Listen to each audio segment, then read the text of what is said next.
year three. It was amazing. But I do have Gus O'Feely and Ray also joining us. So morning, everyone. Good Morning, morning. morning. Morning. All right, so this is for you guys, Gus, Ray, everyone that's here in the chat. Thank you for stopping by. But does anyone have any questions they want to start off with? Ray, maybe you got one for him? Yeah. Um, I think I really like the how the event went. I Mhm. think my question is more for next year or the following. Are we thinking about maybe changing up the location a little bit? I know next year we're not, but Zuber had mentioned maybe switching it up a little bit. Yeah, so certainly next year will not be switched. I've actually already cut a check, putting a deposit down, so that year 4 is locked in. I do like this event or the space for a couple of reasons. First and foremost, it's off strip, which means it's a lot cheaper. If you guys don't know, getting a hotel on the strip at Vegas starts at 25,000 a day before food, before AV, before all these things. So, the blind center is not that. So I like it. Plus, I like it off strip, so you guys don't get distracted by gambling and all of those other things that happen in Vegas. That said, I do see sometime in the future where we will have to go to a bigger venue, and then at that point, we probably change locations because I got to tell you, I'm not doing a Vegas thing. I've done hundreds of those for my sales career, and it just leads to problems I don't need. So once we kind of sell out the blind center, we have to go somewhere bigger. So yeah, then I'll find another location, which will probably, I don't know, 70% chance not be Vegas, because I spent a lot of time looking in Vegas before this, and I don't think anything's changed. So not for year 4, but possibly year 5. Cool. Lauren was here. I'm not sure I where saw she for a dropped. second. Yeah. But yeah, I think there is a question real quick. So since we're on this topic of the event, is Stan is asking, what's the date for next year's event? So it's Martin Luther King weekend, which I believe will be Saturday, January 16th, and Sunday, January 17th, thus allowing full-time employees to fly out on Monday, a national holiday, uh, January 18th. So yeah, January 16th and 17th, which means I'm already 1 month behind for setting up for next year. So I have one less month to get us ready to rock and roll for January. All right. Before Gus maybe has a question for you, I do want to get to some that are in the chat. So I do see Jacob, who's a new member in school. He joined at the event, so he is at Bridging Tenants. He said, "You mentioned a pseudo forced retirement in 2018. Mm-hmm. Take us through that experience. Had you Yeah. asked yourself before that time how impacted you would be without the W-2 income before this time?" Oh, that's a deep question. So there's really two questions there.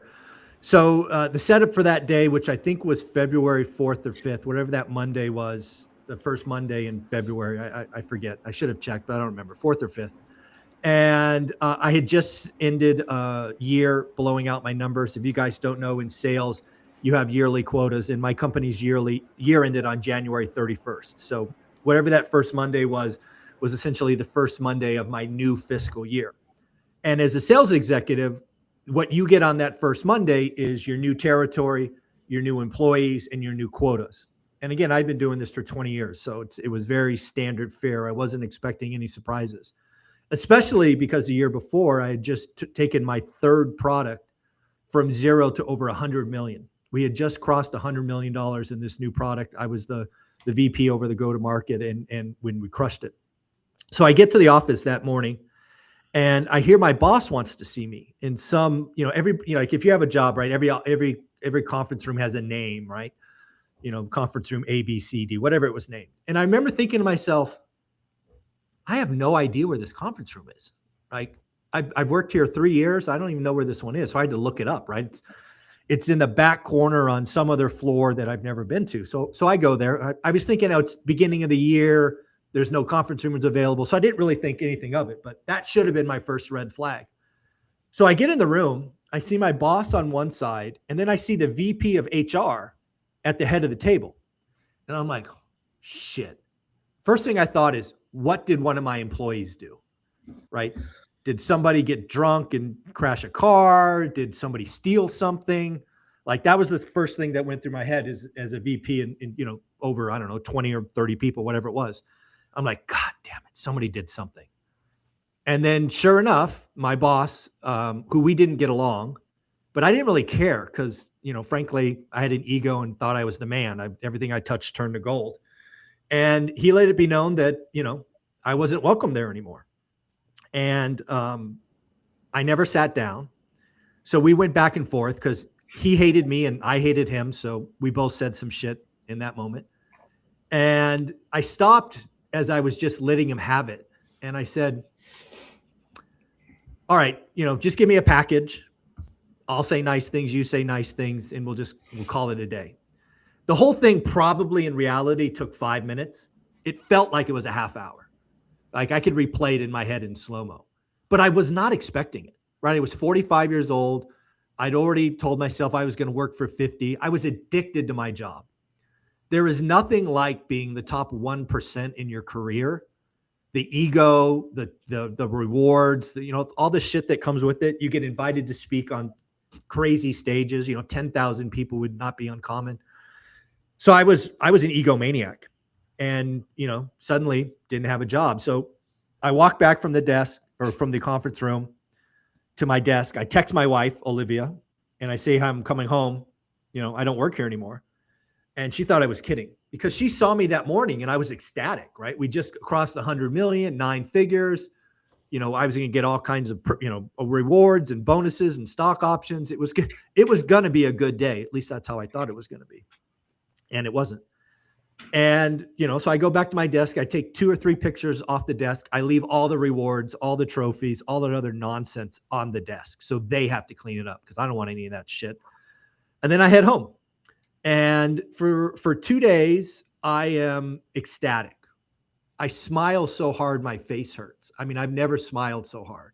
Because again, it wasn't about the money. It was about the ego. And I didn't know it at the time. But now we get to the second part of your question. After 2 days, maybe it was the third day, I start getting depressed out of nowhere. Because again, I still get up at 5 a.m. I was up at 4:45 this morning. My body just wakes up. And I had no mission. I had no hill to climb. I had nobody to call, right? All my friends are still at work. And I start spiraling into what I now call a depression. I didn't recognize it at the time, but I was getting depressed, which is crazy. I mean, it's crazy to sit here and tell you that a 45-year-old financially free has no money concerns and he's depressed. I mean, it's crazy to say out loud, but I don't know what else to tell you. And my wife sees this because it gets bad. Week after week gets bad. So probably a month in, maybe 3 weeks, she says, enough's enough. We're going to Taiwan, which is where my wife's from. So we go to Taiwan for 3 weeks or whatever it is. And that proved to be a pivotal moment because I remember sitting in the back of a van with headphones on because I do not speak Mandarin. My wife does and her family does. And they're doing whatever they're doing. And I'm listening to Graham Stephan and Meet Kevin in 2018. And I remember thinking, wow, these guys are helping people. And they got like 3 units, 5 units. And I'm like, shit, I got, almost 200. And, by the way, I've been doing this for 20 years, right? I've seen some stuff. So I decided after that to create a YouTube channel just because I wanted something to do. We come back home. I sit at my kitchen table. I remember it was Saturday morning. And I told myself, Zuber, you're going to have to get a job. And I had crazy offers. I was being recruited almost every day. I had one offer at $500,000 total OTE on target earnings, another one at 450. I was offered 1% of a startup because again, I'd taken 3 products from 0 to 100 million. So very few people have done that. And I remember sitting there Saturday morning, not needing the money, but telling myself, if you don't snap out of this, you're going to get a job Monday. And as soon as I said that, as soon as I recognized that, I remember saying out loud, you're such a loser to myself because I didn't need the job for the money. I needed the job for the ego. And that's terrible. So from that moment, I decided to start writing my book one rental at a time, and kind of the journey was there. But all I had to do was find a new mission. And, that's why I showed up. I showed up every day for 3.5 years. I recorded content for 3 years in a row every day. 7 days a week. Didn't miss a day, didn't miss Christmas, didn't miss New Year's.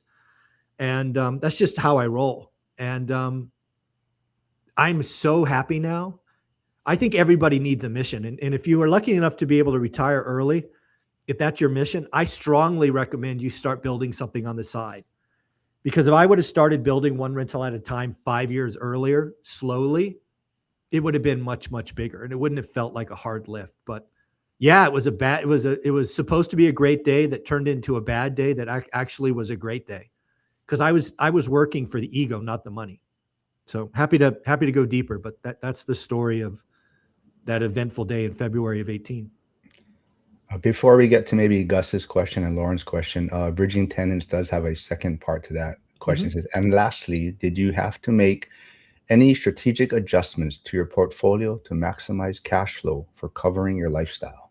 No, so did we have to? No. Did we? Yes. Probably 6 months into that, we rejiggered some debt. We got a few more assets free and clear. We sold one problem property. So nothing we had to do, but yeah, we did some small tweaks. We sold that one problem property, which was like 80% of our headaches. We rejiggered debt, which probably lowered payments a couple of grand. But yeah, small things that first year. All right, Gus, you got any questions for Zuber? So Lauren can go because she was at the event. I could go last. That's fine. All right. Yeah, my question about like the event next year is more about the speakers. Do you know, are you kind of getting a lineup of the speakers already? Because I feel like it's a long day. It's a lot of information. And I would love to like kind of mentally prep myself for, okay, I really want to hear this person speak. So I feel like getting a list of the speakers or at least time slots would be good. Yeah, you're probably not going to get the full list. So am I working on that? Absolutely. Like you heard last year, I locked Pace Morby in the week after the event. It's just some of these people, that's how far you have to book them. So I've reached out to a couple of huge names that are in my Rolodex trying to lock down, because most of them have said, can't do that weekend because of my kid's school, right? I guess it's spring break or something. So there's one guy that I don't want to say his name unless I get him, that I'm actively working with. I don't think we're going to get him for the weekend, but hopefully we get him for Saturday, all day Saturday. And as soon as that locks in, I'll announce it. So I'm trying to get the headliners, which I'm trying to get one for each day. And then I will build around it, mostly with our community. I think that's a mistake I made last year. Again, calling it a mistake only in hindsight, right? I achieved the goal going in. I just think the goal was wrong. But I think we're going to fill it in. And one of the things that I'm thinking about is I have not done this. So year 4, I'll just put it out here. You guys tell me what you think. One of the things I'm thinking about doing is looking at our, like in the school group, we have, I think, 11 accountability groups. I'm thinking about finding 2 or 3 of those and giving them an hour. Like, for example, the one I'm most proud of is the ladies of ORAT, right? I don't think there's enough female voices out there, and it drives me crazy. That's why we had 2 killers in year 3. But we have a bunch of killers in our community. So again, getting, 4 ladies of ORAD or 5 or whatever the number is, you guys tell me, on stage for an hour, I think would be very, very powerful. Maybe out of state investing or, whatever. I want to shower more love on our community, and that might be because it's tough, right? Next year, also the days are shorter. We're going 1 hour less each day and no dinner, year 4. So the days are going to be shorter. So I have at least 1 less speaker both days. But that's something I'm actively thinking about. Let me know what you think in the comments or tell me, via message. I would love to get probably one each day, one of our accountability groups, multiple members. It has to be multiple members up on stage to talk. Yeah. And then for those of you new to my channel, you may not know who Lauren is. She is in the school community. She's my regular guest on Wednesday, but she also did an interview with Zuber recently, and I believe that might be coming out next week sometime. But I will put her YouTube channel also in the chat because she also interviewed Zuber. So go subscribe there, please. Mhm. It'll And be up Monday. all right, cool. Nice. So I'll put that in the chat. But Gus, do you have anything for Zuber? Yeah, so and I want to thank you for putting it through the school program for us to be able to watch it live. So even though I wasn't there, I was able to, and I was looking at people in the audience saying, "Oh, yo, I seen him on the Zoom call. I seen him." So it was cool to be able to do that. I think one touching part of the whole ceremony was there was a gentleman, and he talked about his situation that he, I think he got sick at some point, and him and I believe it was his wife. I may be Correct. wrong. Yes. Okay. No, you're right. Yeah. And that right there hit for me, at least, just being able to watch that and seeing your reaction to it. So Yeah. with that being said, what is one of your greatest achievements with the community from a member? You know, with that one to the side, because I got to see that. What would you say holds close to your heart as one of the members and their growth?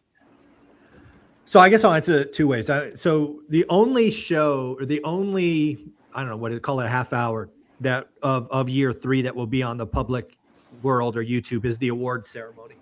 I've said this before the event, and it'll be true at the next event. My personal favorite part of the 2-day ORAD event is recognizing, I think we had 11 people get awards, and they don't know they're coming. I make every effort to surprise people that they're going to get a belt, because it's not lost on me that, or one rental at a time is not Mike Zuber. Yeah, I might be at the top. My name may be on the book. But at this point, you all should realize it's all of us. I'm trying to create an army of folks like Mark and all these other people that carry the message forward. Because again, guys, you can't forget my goal is to have something that outlives me by 50 years. That hasn't changed since day one. And it won't change. If it ain't changed by now, it ain't changing ever. So that's the mission I'm trying to do. But as far as most consequential in year 3, it was actually the teenagers. So I don't remember when I did this. I want to say it was with 2 months left in tickets. I said, hey, if you have a teenager coming, let me know and you can bring them for free. And then I just said it in passing. And like 5 or 6 people reached out, said, great, I'd love to bring my son or daughter or both. And I'm like, cool, let's do it again. And I think ultimately we had 21 or 22 teenagers there. And it was just an off the cuff thing. And I'm like, oh my God, we got to do something for them. So I had Dylan and Cody, who were my Gen Z, who were my opening speakers, day 1, day 2, take all of the teenagers upstairs to the VIP room for what I thought would be an hour conversation. Best case, I thought it would go an hour. It went 2.5 hours. So we're making a difference. And it was so good. One of the things I am actively working on, for example, I reached out to Scott Trench, the former CEO of Bigger Pockets, to try to partner with me on this yesterday, maybe the day before. My days blend together. In the last 48 hours, he and I talked. And we're talking about doing a 4-hour, different part of the building, ideally 50 teenagers. Because if I can get 13 to 18-year-olds involved now, the chances of me hitting my goal of outliving me by 50 years are pretty good. So, Gus, probably the most meaningful thing for me was to see this teenager just flyer land and exceed my expectations. And nobody's going to see that because that wasn't recorded. We got some pictures, but none of the content was recorded. It was a separate part of the room. But yeah, shout out Cody, Dylan, and also Cody's wife, Ashley. Ashley was there. She's had her own rentals before she was married. She's a military veteran, and Ashley holds her own. So it was that was the most meaningful thing for me. I was like, wow, there's something here, and we got to do more. I think all of us could do more to help, Gen Alpha or whatever they're called. I talked to Logan, who was one of the teenagers there, and at the lunch that we had, and he was lit up. He was loving it, every second of it. And Chris, his dad, was going, but he was like, taking off work. But then when he was like, his son was asking him to go, and then while we were there watching their interaction, he's asking questions about like what APR is and just like being in that environment and feeding. And I was just like, wow, this is incredible to see him light up, ask these questions, and be in this environment. And then just like the building of the relationship too is an aspect of it, where I was just like, beautiful father son building, teaching, growing together. I was just like, wow, this is really cool. It's funny you said that. I saw a mother and two twin daughters in the lunchroom at a little bit of time with them. Same thing. One of the daughters it was the very first question asked the event, right? Talk about a ballsy teenager. She got up there and asked the very first question on the day one of Cody. And yeah, we made a difference. Again, sometimes I have these, like, I'm a very much ready, fire, aim guy. I do not spend a lot of time. I just believe in execution. And sometimes things don't land. This landed. It landed, and we're going to do it again. And we're going to do it bigger, and we're going to do it better. And we're going to do it for free. I'm going to fund it all. I want 50 teenagers there. I will pay for them. I will feed them. I will put together the agenda. And yeah, I'm not messing around. We're gonna help that next generation. So everyone here, let's just stay tuned for the second half of the live stream. And one of the teenagers who did attend the event will be jumping on with us. But I do see Cody Davis in the chat, who kicked off day one. He did put a super chat in, but he says could be fun to play Monopoly with teen groups in 2027. Yeah, we could play Monopoly, or, I mean, I have the cash flow game over there. I think I have another one at my house. We could probably scrounge up 10 games and play Rich Dad, Poor Dad's cash flow game. If you could unlock that game, that might be the thing.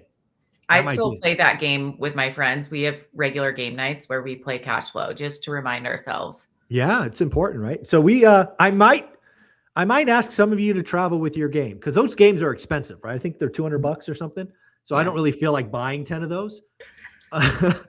We may ask some people to travel with them or ship them or something. But yeah, I think we might do that. Maybe. Yeah, it might be fun. All right. I have one. I can bring it. Lauren mentioned Chris Wissing. So he's also here in the chat. He also has a new YouTube channel he started, and he's actually showing some of the construction and work he is doing with his son Logan. So I'll put that in the chat. That's awesome. But he says, how do you get comfortable in the direction you're going? For instance, the first 5 to 10 years, and that is also the window in which we're wanting to step out of the W-2. For me, and it's funny, Lauren and I talked about this, so it sounds like that video is going out tomorrow on her channel. So make sure you subscribe to that. Right or wrong, I did not have big goals. And this is really a big difference between, again, I'm trying to look back at myself in year 1 and through 5. And when I talk to people in year 1 and year 5, I never had crazy goals, Chris. My goal was 4 units, and I wrote about it, and I talk about it all the time.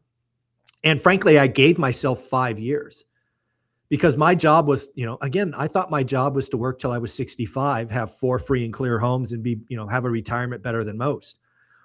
When that's your goal and that's your timeline, you don't really feel stressed. Right? It's like, I'm going to get one every 14 months. And, the other thing Lauren and I talked about was how we started saving money, how we cut down on our expenses, and how our friends made fun of us, and how I had an emotional breakdown driving home one time. So again, stay tuned for that video tomorrow. But we sometimes add pressure to ourselves that we don't need. And I think that's the biggest difference between what I experienced and some of you are. You're maybe looking at me today with 100 and whatever it is, 75, 180 units, whatever it is, and you're like, how can I get there that fast? I don't want you to think that way. I want you to think 4, and if you happen to get to 4 and you so desire, then think 10. This is not. I keep telling people, Dion has the life most of us want, and that's done with 18 units. So the first thing I would tell folks, and again, I'm just responding off the cuff, is stop adding extra pressure. Life is hard, right? Think about Fred, the pastor, who talked about, what was it? Faith, family, fitness, and finance, right? The 4 F's. If we give too much focus on real estate, we become unbalanced and other stuff unravels.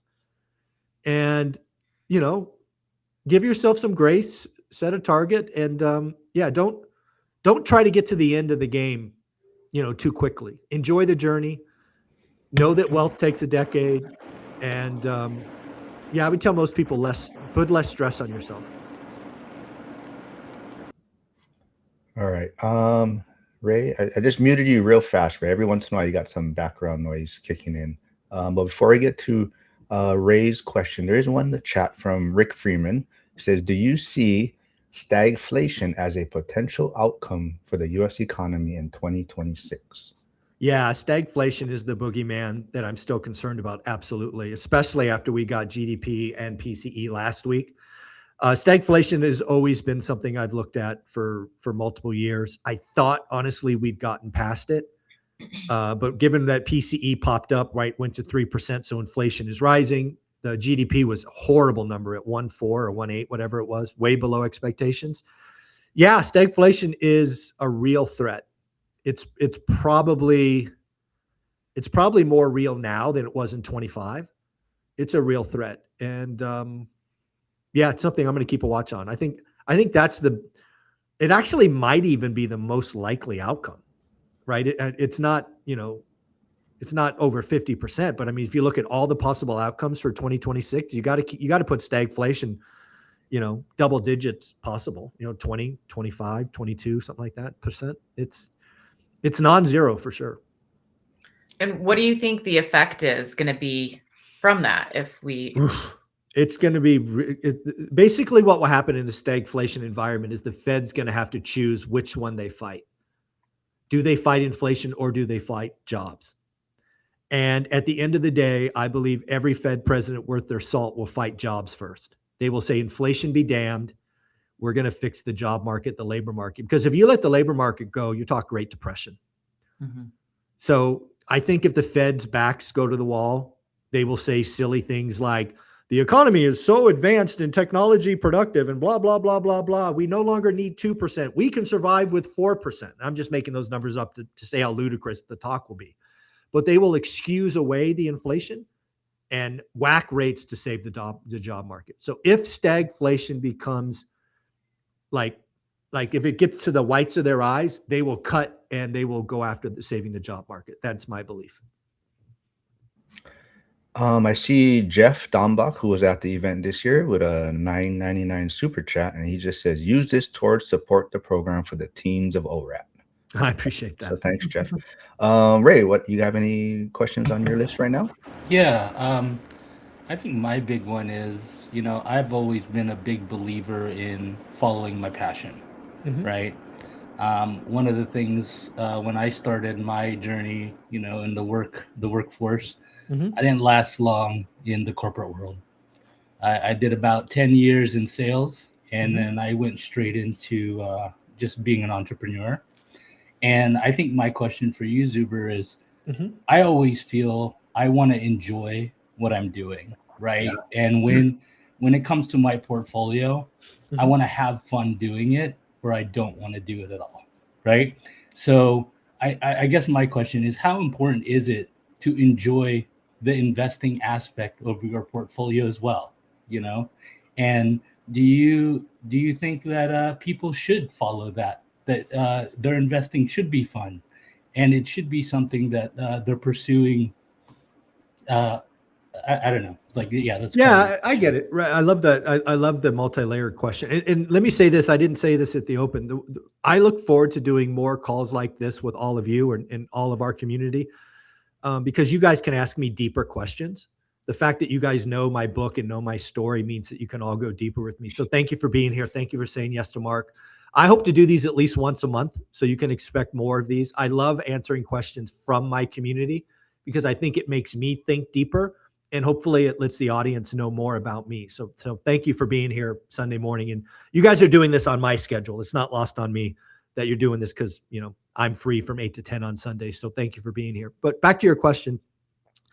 I think I got to be really careful with the word fun, right? Because again, people define fun differently, and lots of life is a vocabulary thing. Was my real estate investing fun for me? Well, yes and no. What did I enjoy doing? I enjoyed the hunt, and I enjoyed negotiations. I don't enjoy operations, right? Running a portfolio of even 10 units or 100 or more, not a lot of fun. That said, I'm lucky enough, and Lauren and I talk about this again, the video out tomorrow. I was lucky enough with Olivia to divide up the labor. And guess what she finds fun? The details, the operations, the weeds. So I was very fortunate to have a partnership, much like Lauren talks about in the video I did with her that I think comes out today, about finding a partner who's, ham and eggs, right? You guys really fit together. So I was natural that Olivia and I clicked like puzzle pieces. So I did have fun. One of the reasons I had a buy box and looked every day for 3 years is because that was my fun. I enjoyed getting up and going, oh, nothing changed, and knowing nothing changed. That was fun for me for whatever reason. I am that broken. And then every once in a while, something would swim across me like, "Ooh, that's new. That's different. What's that look like?" Well, wait, that was fun for me. And then negotiation was fun for me. Operations, zero fun. In fact, negative fun. But again, so I do think there was some fun in building this, and I still have fun doing both those things, hunting and negotiating. That said, I do think we need to remember the bigger question I think you're going for is we only have one life. And I think we all forget that too often. And the other thing that we forget too often is it could be gone in a blink of an eye. I mean, we're reminded of tragic events all the time where somebody had so much ahead of them and it's taken away by a tragic event or a health thing or whatever.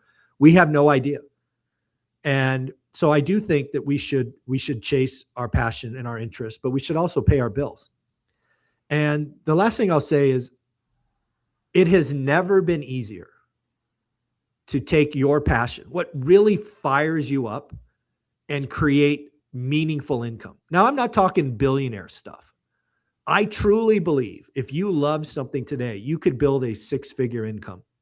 It's going to take work. It'll take consistency. It'll take learning, but you can do it. And, I think that's awesome. I do not think it's ever been easier to be a solopreneur. With the technology at our hands today, I think more people, in fact, I think the largest outcome of AI, this is kind of counterproductive. I think everybody looking at AI being job destructive is missing the point. I think we will have more solopreneurs with AI, and that will be a net positive because we will once again be focused on what we love. I think AI will be the great unlock for the solopreneur in the next decade to do what their passion is. And that's going to be magical, in my opinion. So hopefully that helped, Ray. And if it didn't, ask again. No, that was definitely helpful. I think the biggest thing that I resonate with, your strategy is I can resonate with just the 4 rentals, right? Because I'm not like a lot of people. Like, I'm not trying to escape the W-2, right? And for me, I love what I do, but I have a feeling I'm gonna love what I do even more when I don't have to do it. You know what I mean? You will. I promise You know, you will. Yes. And that's the one thing that I always tell people because I don't care to have that many doors. Honestly, if I could just have the least amount of doors, because I don't want to deal with all these roofs and all these sidings. Yeah. When people say they have 20 doors, it scares the crap out of me. You know what I mean? Yeah, I think most people should get to 4. I've said it since day one. It's in Coach Carson's book. He quoted me talking about getting to 4 small and mighty investors. I think that's the right number. I mean, if you choose to go past 4, that's on you. But I think everybody will be better at 4. Well, thank you. I don't want to take too much time. No, it's good. Thanks, Ray. And to Ray's point, if people aren't familiar who Ray is, he also runs the short-term rental call on Saturdays in the school community with Chris Price. So go check that out. I see Josh Burdick put a super chat in, and I do have maybe this might because Anna Kelly is always a fan favorite, and I know February is always a tough time for her with her kids' schedule. Mm-hmm. Yep. But Josh is asking, any chance Anna Kelly speaks next year? I feel like she brings a lot to ORAT. And another name that was mentioned in the chat was Bruce Norris, because you give a lot of thought to Bruce Norris. But what about those? Yeah, so Anna Kelly, no lie, was my very first text. I actually texted her at the event on stage once you guys agreed to January. So the good news is her daughter does not have gymnastics in January, but her son has hockey, right? Her job is kids, and I'm not taking that away from her. So she absolutely said that she'll be there if she can. If the kids just don't have any hockey that weekend, she does say it's unlikely. But yeah, of course, I want Anna Kelly, and frankly, folks, Anna wants to be there as well. But priority number 1 is for her kids. Her oldest daughter is about to get out of the house and go to college, so she'll be left with 2, and she's not going to miss any of those times. So, yes, of course, we all want Anna Kelly to be there. Unfortunately, year 4 is probably unlikely. Bruce Norris is an interesting one. I did reach out to him yesterday. It might have been, what is today? Today's Sunday. I reached out to him yesterday, Saturday. He's not doing a lot of travel anymore. He's getting up there, but he and I are talking. We do know each other pretty well. So all I can say is I'm trying. We'll see. We'll see. Gus, you have anything on your list of questions right now? Yeah, I'm just going to change, I guess, a little bit as far as direction we're going. So I saw posted in school the conversation with Dylan and Brian. I believe there was like 2 parts of it. Interesting conversation back and forth again. Sure. They did a wonderful job. I watched the whole thing through. It was an interesting thing to watch. So that leads me to, where it stemmed from. And that was the conversation with you, Brian, and Ryan. Correct. Now, I've talked to some community members, just shooting the shit. I think it'll be good for me to go ahead and ask you, Mark teed me up. He said, ask any question, bring your best question. Let's go. Before you went into that conversation, did you know that conversation was going to go that way, or were you caught off guard? I was drastic. I mean, Ryan and I had spoken ahead of time, and we had planned one conversation. So I came loaded for one conversation. And about 8 minutes in, it went completely off the rails, in my opinion. And you could probably watch that video. If you know me well, I get pretty red probably 3/4 of the way. I was pissed. Because that wasn't what we agreed to, right? I don't need a lot of prep for a podcast, right? I've done hundreds, not thousands of them. But to go a completely different direction without warning was somewhere between insulting and not cool, right? I'll let you be the judge. But, I went home that day pissed. But after the video got posted, I actually loved the responses. So I actually went from being pissed for 48 hours to like, shit, this actually was pretty good. It caused a new conversation that frankly, I didn't know it needed to be had. So sometimes, bad things turn into, sweet memories. So I'm happy it happened, but was I surprised? Hell yeah, I was surprised. I felt set up. I don't know if the setup was on purpose. It certainly felt like it. Because that was nothing like we talked about. So yeah, I was pissed. Do you think there will be a part 2 to that? There will be if I want it. I'm not sure I want it, but there will be if I want it. I mean, again, yeah, if I want it, it'll happen. I needed some time, but I won't be caught off guard next time. Or I'll just get up and leave or something, because that was not cool. I do see a comment in the chat. Is from Dunning-Kruger YT. It says, general question. How can I help folks and keep my anonymity? I love chatting inside ORAT, however, don't want a public presence. Keep chatting with your, I'm going to guess that's a nickname or something. Yeah, I mean, it's a little harder. I think what you'll have to do is you have to do it consistently, because I think we naturally, at least I naturally, don't pay much attention to nicknames or things that are clearly not someone's name. I think the people that come in with their real name, it just means more, right? Because you can hold that person accountable. But I think if you are consistently, part of the conversation, people will pick up on it. I mean, I do the daily financial news live, which most of you watch either live or on recording. And you can watch the comments. I would say 50% of the comments are from nicknames or non legal names. And I think most of the people know goodness. So, I mean, the lumberjack, why is he called the lumberjack? Because he didn't want anybody in his company to know. So, he doesn't even talk about his last name. So yeah, it's you can certainly do it. You just got to be, I think you have to be more purposeful and more consistent and probably do it for longer, but it certainly can happen. I see Emily Lopez on Instagram. She'll be joining us in the second hour, but she said there's a whole anonymous Instagram I follow on financial independence, and it's huge. So people are doing it under kind of being anonymous. You certainly can. But also Dion's video that you folks did, the Three Amigos. Dion also recommended for those that do attend the event, make sure you introduce yourself maybe with your handle, right? Because sometimes you introduce yourself with your real name and they're not sure who they're talking to. Yeah, you gotta, so that's actually a good point, because right or wrong, they're different. This is how a lot of those interactions go, right? You come up to Matt, Dion, or myself, and you see us seemingly every day. We don't. It doesn't go the other direction, right?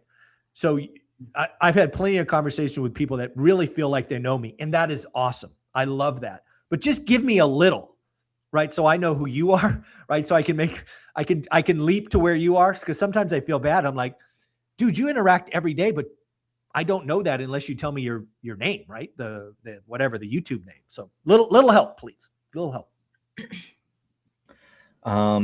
AB, the elder Gen Z, says, "Good morning. What advice do you have for couples and families about balancing a W-2 REI and making sure they have time for what is actually important, a healthy marriage and enough family time?" Yeah, the first thing I would tell you to do is, if you are part of school, is go watch that presentation from Fred, the past year, talking about the 4 F's: faith, family, fitness, and finance. It's all of that for a good life and a good marriage and a good all that. The thing is, I see a lot of people, especially in real estate, get unbalanced. And it's funny, I just talked to Fred yesterday. We were catching up, and the order is important to him, which I did not pick up on at the event, right? Faith, family, fitness, finance. Finance is last. For whatever reason, and you probably picked up on some of this with Dion and Brian's conversation, people get unbalanced because they focused on the last F, finances, especially if you're doing this game to replace your income. That's not my game, guys. My game is get to 4. My game takes a decade. Don't rush it. You don't have to, do a deal in 1031 and do all these other, dude, no, it's just part of the puzzle of life you are building. And if you don't add additional stress and you just realize it is one of the things you do in this beautiful world that we call life, that's how it should be. I think we get off the rails, especially in real estate, especially with money, when we make that final F the most important thing. And let's be clear, you'll hear this in Lauren's story. Lauren asked questions about why I did this thing. And I was very much money insecure, right? I had a job at 12 under the table working in a toxic dry cleaner because I needed money for stuff at 12. I worked every day except Christmas for almost 10 years because I had 3 different jobs, right? I was unbalanced. So, if you're in school, lucky enough to be in school, not join, and watch that conversation with Fred. It was day 1 morning. You just got to remember it's all of those. Not one is more important than the other. And I think people get it wrong when they make one more important than the other. Like, I'm going to focus on finances now for the decade, and then everything else will come into play. No, you're going to lose your family, will lose your faith, and your fitness will be crap, right? It's not okay. So it's a beautiful thing that we have this life, and realize that all of those are important, not one of them. Before Lauren maybe ask a question, I do have a text message directly from Chris Wissing. He says, "Lauren, thank you for the kind word as well. That left him a bit speechless and humbled. And he's forwarding it to his son Logan right now since he's actually sleeping." Damn Gen Z or Gen Alpha sleeping still. So Lauren, do you have any question for Zuber right now? Yeah, my question is about a little bit about the behind the scenes, because it's not very often you go to an event like this and you get to then talk to the person who put the event on. Yeah. And I used to do events back in the day, and there's people on stage, there's dinner happening, there are all these things happening, and then like behind the screen there's a fire going on, and you're like quietly putting it out, and then you have to just be composed and calm. Like, what was it like putting on an event like this? Well, the first thing I want to acknowledge is year 3 was a lot better for me because I asked for help. I shouldn't say that. I was demanded that I take help because I don't ask for help very often. I did year 1 and year 2 basically solo. I didn't really accept help. Year 3, I grew up and accepted help. So I want to acknowledge Jen, her husband, Kenny, and others for completely taking over the check-in process. Other than sending them a spreadsheet of names, I did 0 on the check-in, which is a huge time. Like they printed name tags and they did all that stuff. So year 1 and 2, you were checking people in. Well, yeah. So I set up the process and all of that. And then somebody, handed out the name badges, but I did all of that extra stuff. Yeah. And then I want to shout out Matt, the lumberjack, for this year. He controlled the podcast room, which was another nightmare that I tried to do by myself, because not only am I trying to control the agenda for the main stage, but then I'm trying to juggle the podcast room. And that was just stupid and idiotic. I did that for 2 years. So a lot of people helped remove things this year. They frankly demanded, which was, I was finally able to say, yes, please help me. So, I don't know if that's maturity or experience or luck. But year 3 was a lot better because I took the 2 biggest headaches, check-in and the podcast room, which meant I could just focus main stage, which was so much better for me.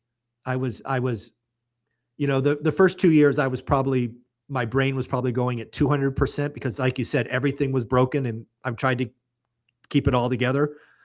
Year 3, I was at 100%. I was like, okay, I can deal with this because I got one baby to watch. So that was a huge help. So year 3, from my standpoint, was so much smoother, less stressful, less chaotic, less firefighting. It was like control the PowerPoints, control the flow, control the time, good to go. So from my perspective, year 3 was 1,000 times easier than year 1 and 2 because I had help. Nice. All right, so we got a new group that will probably be joining us in about 15 to 20 minutes. So let's get some more questions from the people on right now. So Ray, do you have anything for Zuber? Yes. One of the things that I love the most about the event is getting to come early, right? And one of the things for me, I'm a social butterfly, right?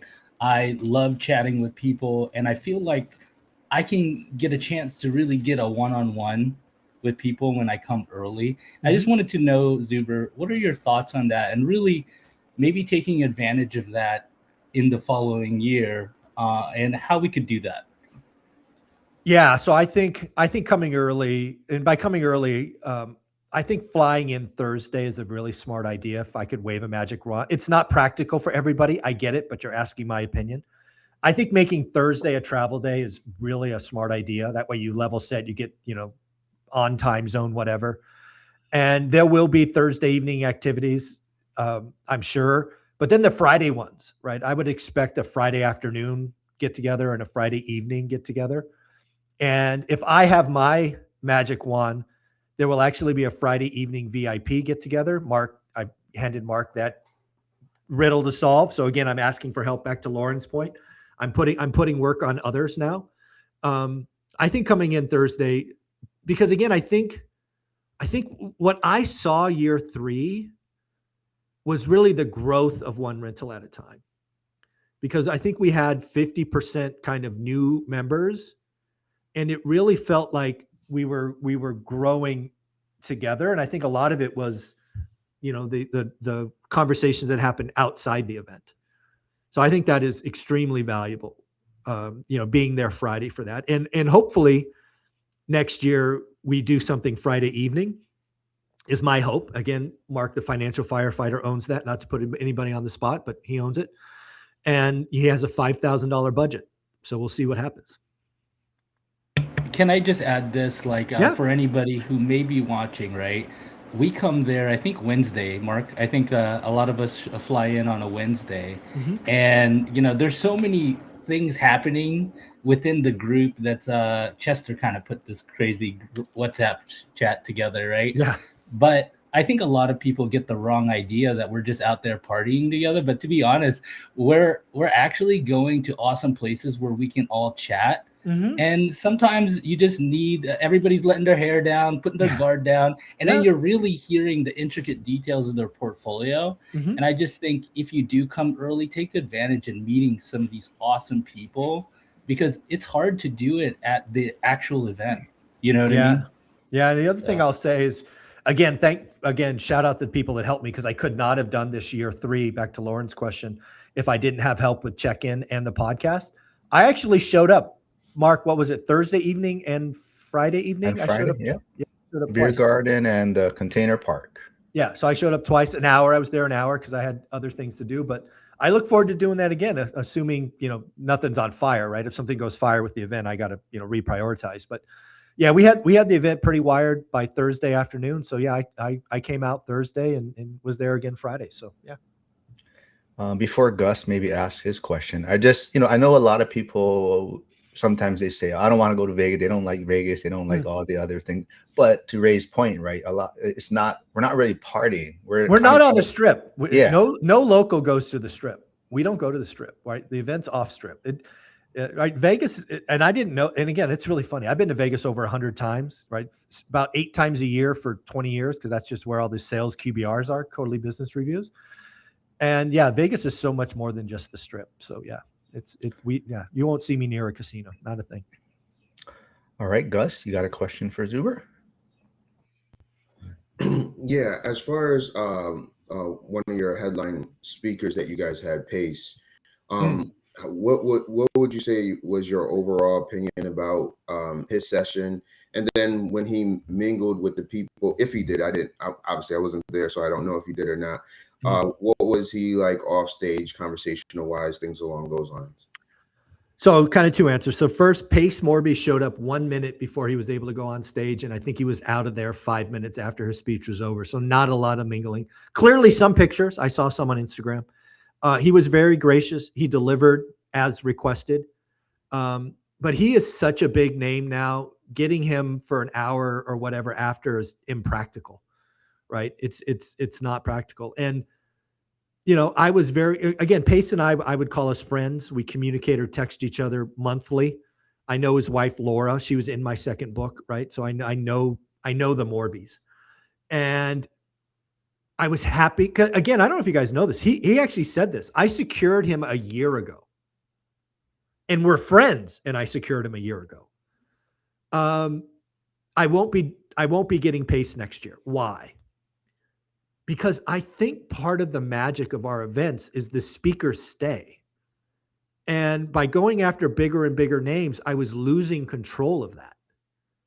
And the magic of the VIP room and all of the serendipity that happened there was lost when, half the speakers bolted. Now, some because of Valentine's Day and all of that. But again, I lost some of the magic.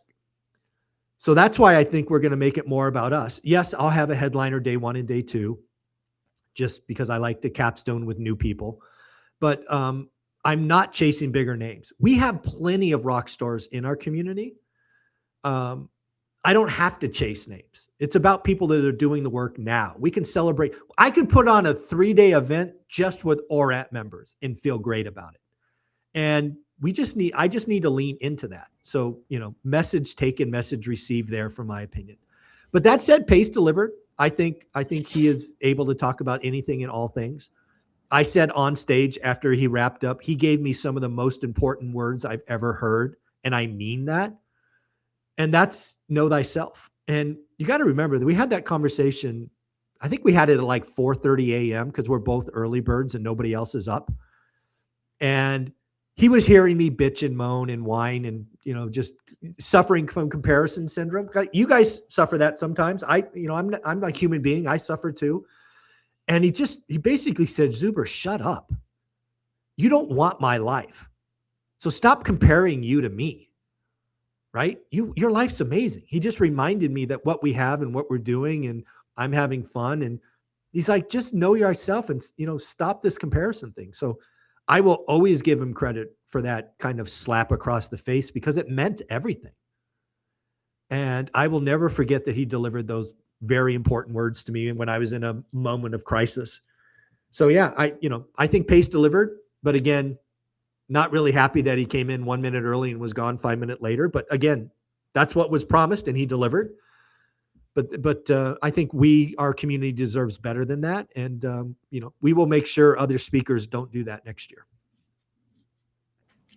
Before any of you have maybe a final question for him, like I said on an earlier live stream, I do appreciate that Jason Hartman was there for both days. The headliner, right? So even Rob Abasola, he was there most of day 2, right? He flew in day 2, but he was there through lunch. So again, it wasn't everyone, but I missed. My goal for year 3 was achieved, but it was the wrong goal, and I own that. So it won't happen again.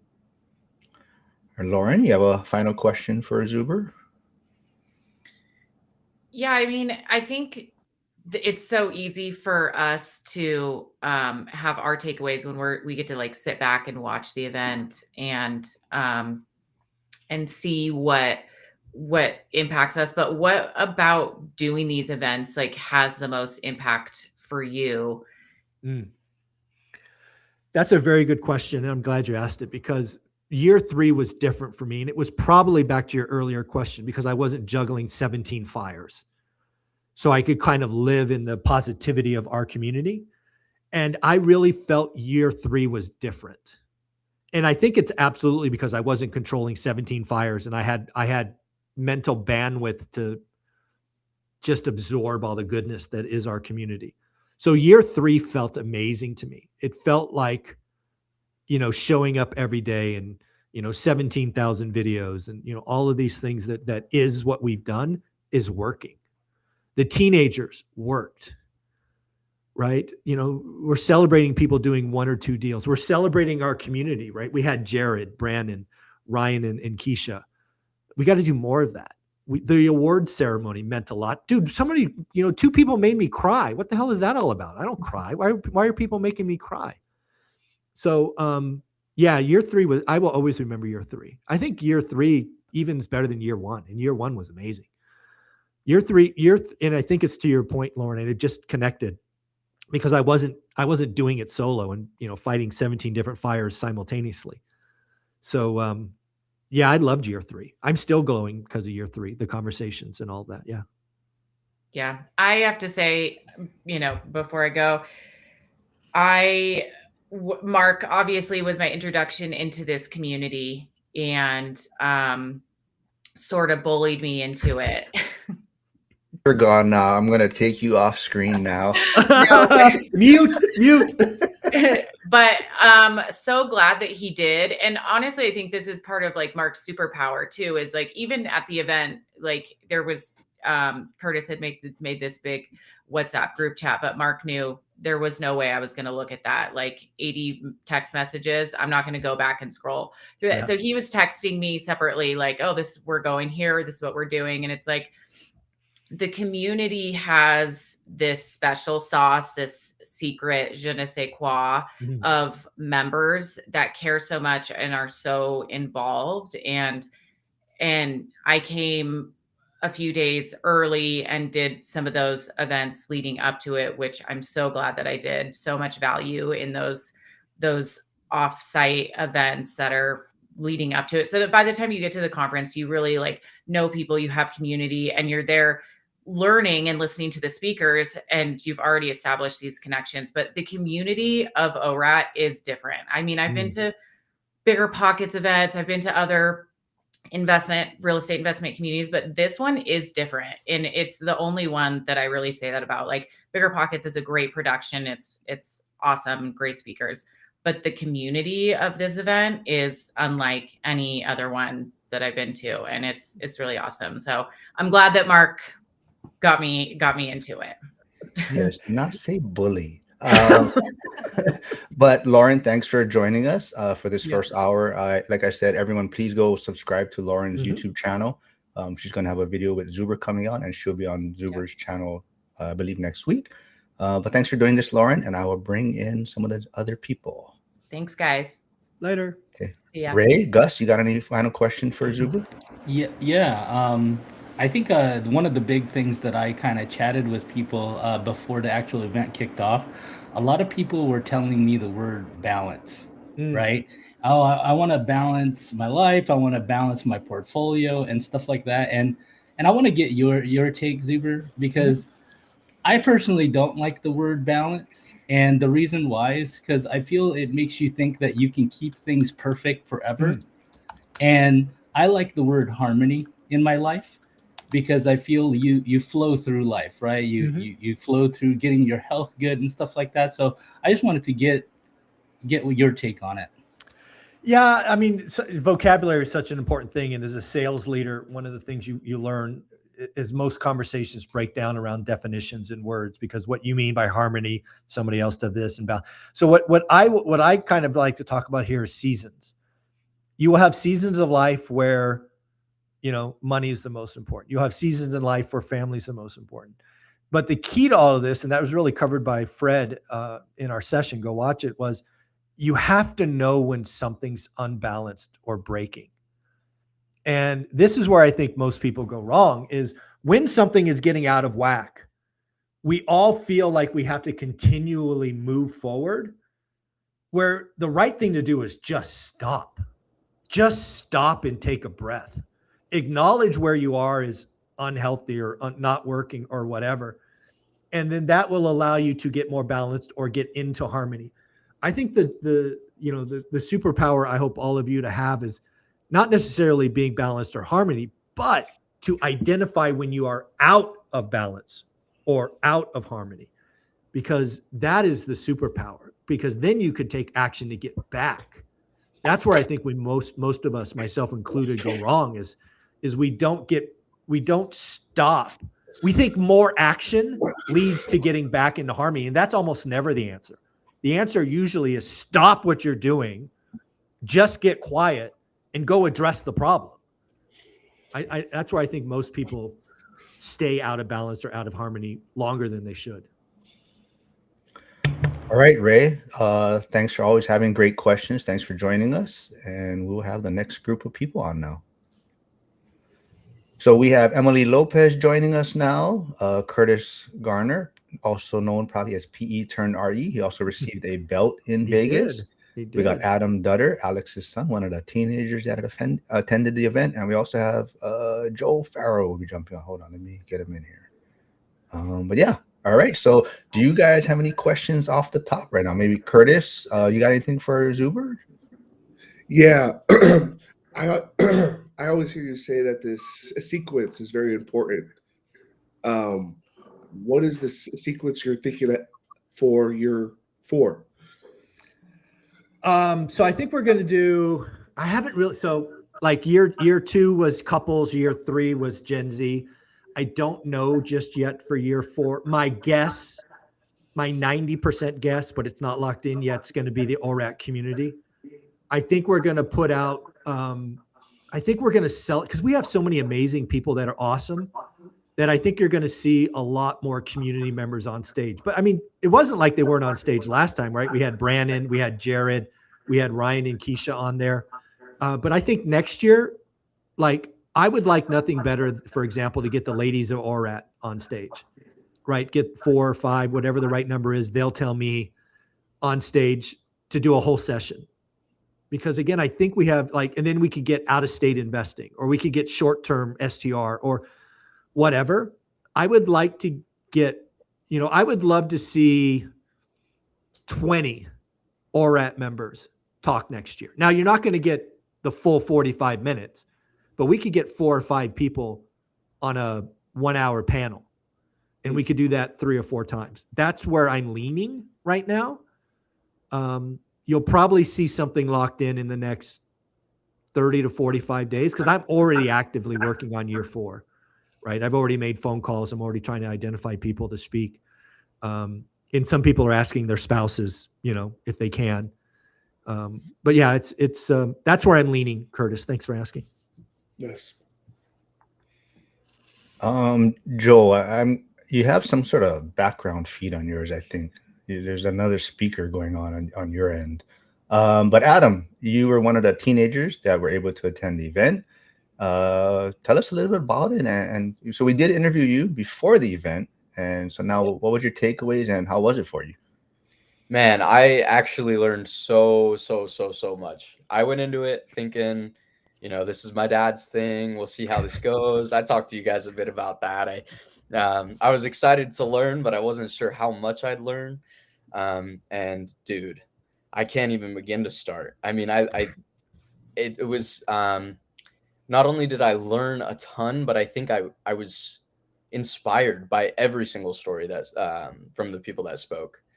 Um, like you can ask my dad, you could ask me actually. I've already done so much research into houses in my area right now, houses from my hometown, like things I can start doing to get the ball rolling. I might go in on a project with my sister. We'll see how that goes. We are just throwing a bunch of ideas around right now, trying to get started. That's fun. That's pretty cool. Glad to hear that. Thank you very much. Well, Zuber, did you have any questions for Adam? Maybe or his. Yeah, so I've heard from Dylan and Cody. I guess I should ask Adam, were you part of that 2.5 hour sit down with Dylan and Cody, or were you off doing something else? Absolutely. And I was super engaged, asking a lot of questions, getting the conversation rolling. It was a blast. So that would be Mike. Cause again, I kept going in there like every 45 minutes, expecting it to be over, and it went for 2.5 hours, which was pretty cool. So just from being, the person asking questions, like, how did that feel, right? You had 20 other teenagers in the room. How do you think that session went? I think it was great. Out of the kids that were in there, I was probably one of the older ones. So a lot of it seemed, I think the older the kid, the more real it seemed, if that makes any sense. A lot of these kids are still learning, and some of them, I think Dylan and Cody were both excellent speakers. They're the perfect people to have in there because they're just young enough that I relate to them enough. And then I think the next person next to me relates to me. And so there's some chain reaction going on. And I think, man, the information they had to share, I think Cody, his brain, I wish I could study it. Like he just works so fast. You and me too. You and me both. And then Dylan as well. It's just such a impactful speaker. Like everything he had to say just like almost touches your heart. It's so powerful. Cool. I would love to sit down with both of them again sometime. That was awesome. Yeah. So again, I one of the teenage session was just a crazy idea out of left field. We ready, fire, aim. It worked. So I'm hoping to do a 4-hour full agenda, full speaker lineup just for teenagers next year. Hoping to get 50 teenagers next year. So look out for that. I may run this by you, as it comes together, just to see if you hits the mark. So stay in touch. We'll have to talk over the next couple months. I appreciate that. Yeah. Emily, so this was your first time at the event, and did you have any takeaways or questions for Zuber? I don't know if I have any event questions. I have general questions as we get to it, but I think specifically from the event, I don't think so. I would just say what he's saying, and I've noticed you guys talking about this, there's so much value in the community. Everybody I talk to at lunch, at my lunch table, short little conversations, everybody is doing something in such a different way. And so you talk to this couple who's doing it this way, and this individual who's doing it this way, and it's all working. And some of them have started recently, some of them have been doing it for longer.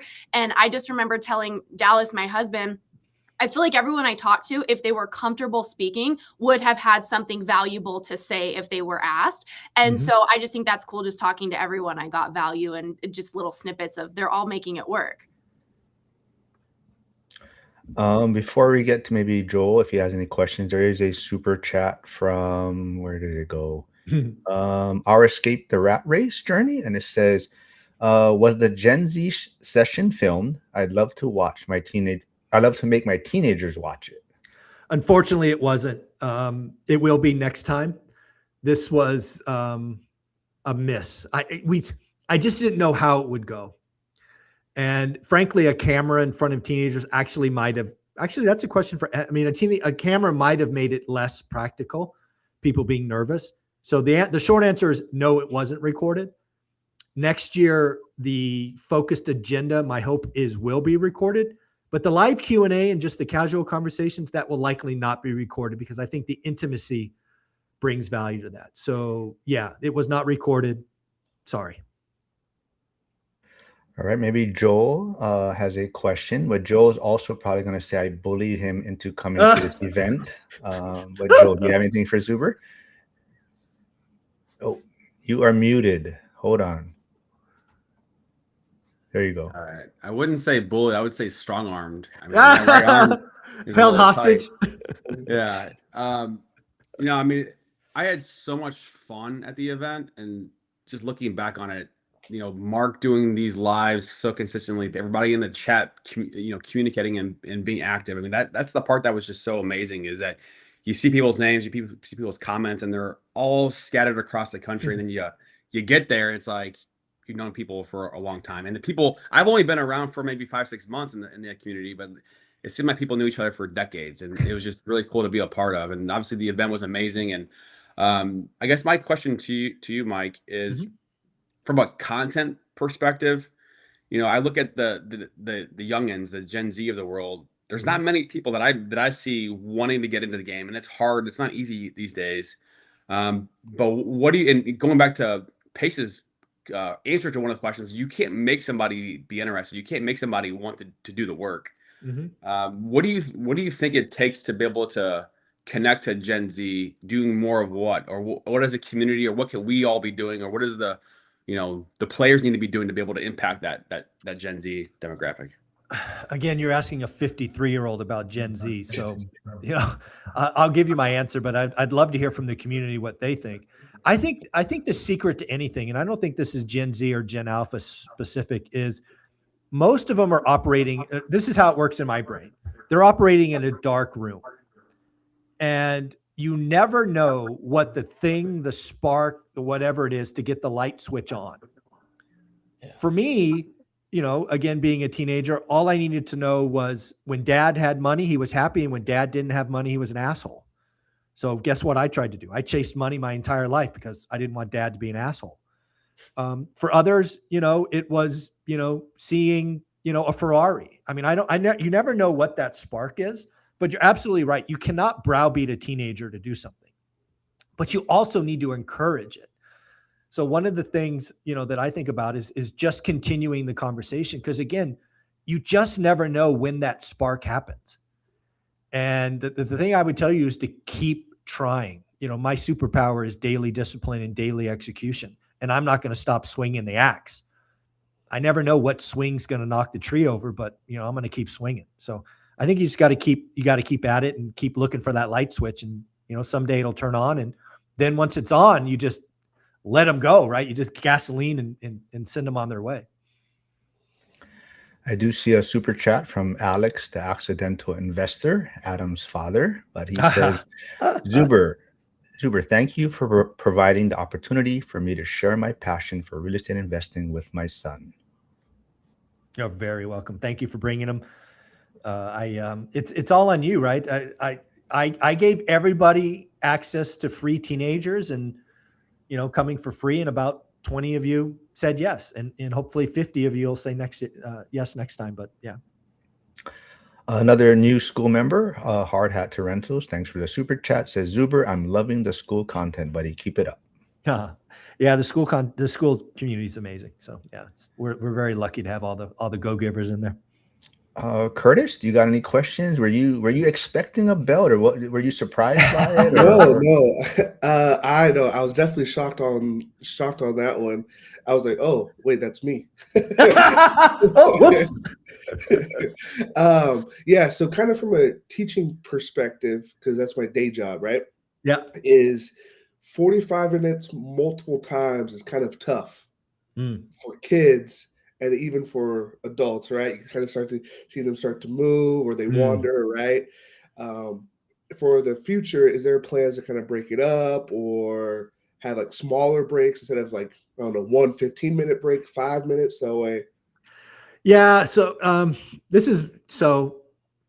I've done events for the last 30 years, and not with teenagers. In fairness, the teenagers weren't a part of what I did in my day job, but the problem is when you insert a bunch of 5-minute breaks, everybody takes 10 and you just lose the agenda. So 5-minute breaks don't work. They just don't work. I like to do my goal is 2 sessions, break, 1 session, lunch. 2 sessions, break, 1 session, done.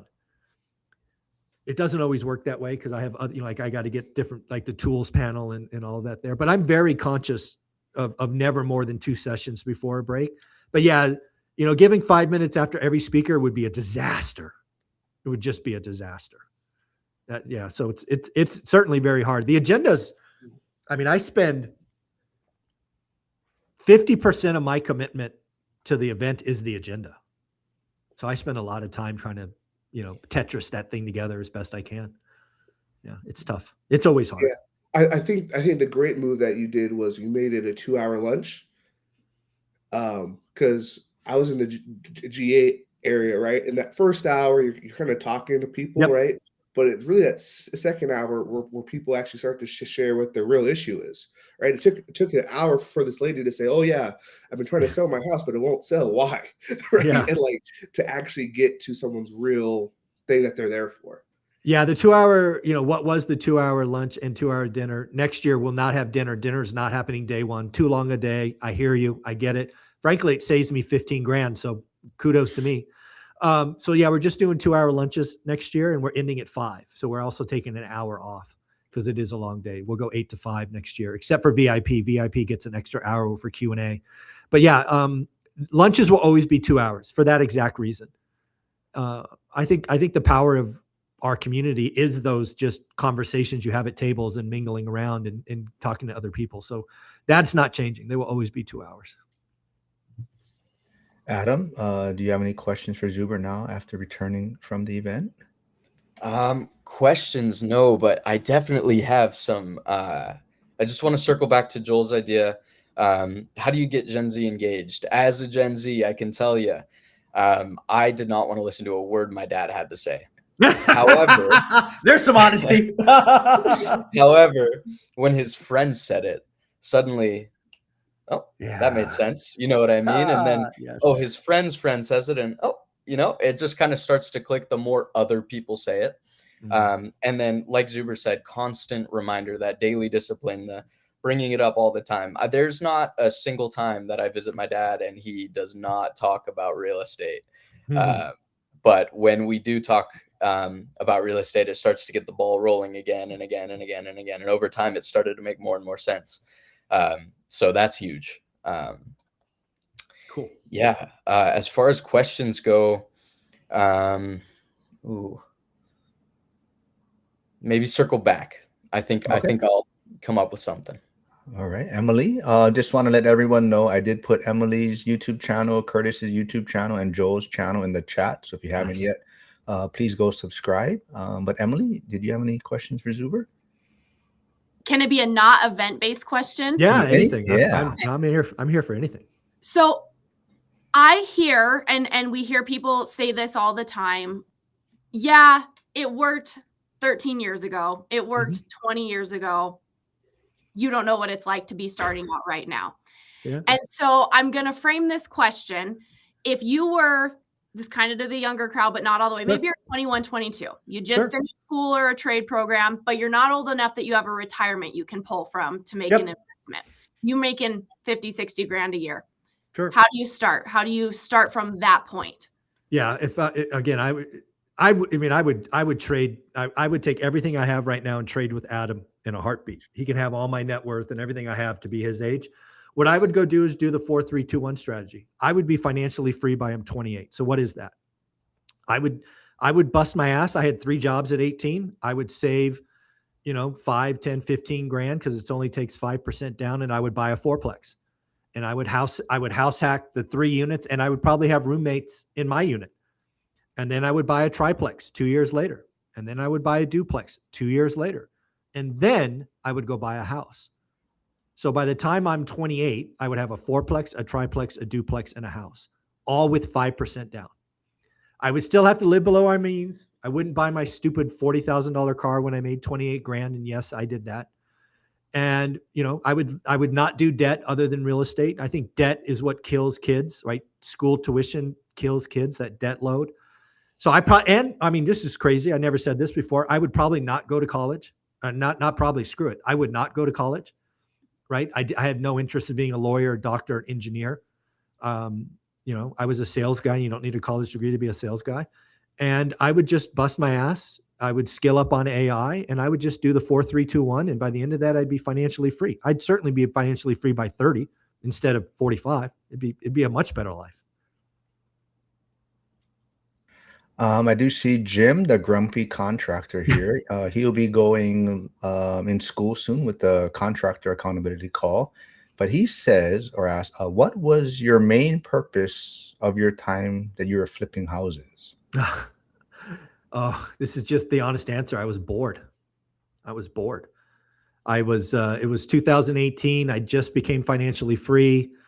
I saw all these deals running around. I had people throwing money at me, right? Because I had done private money before, and I had lots of people throwing millions of dollars at me, or not lots of people throwing millions, but a collection of $1 million thrown at me. So yeah, I started flipping houses in 18. I did 56 before it got too hard and stopped. But yeah, the short answer, I was bored. I spent probably, it was not very, again, when you have a team and you have a buy box, it was just easy for me. I didn't spend a lot of time doing it. So, and I did it different, right?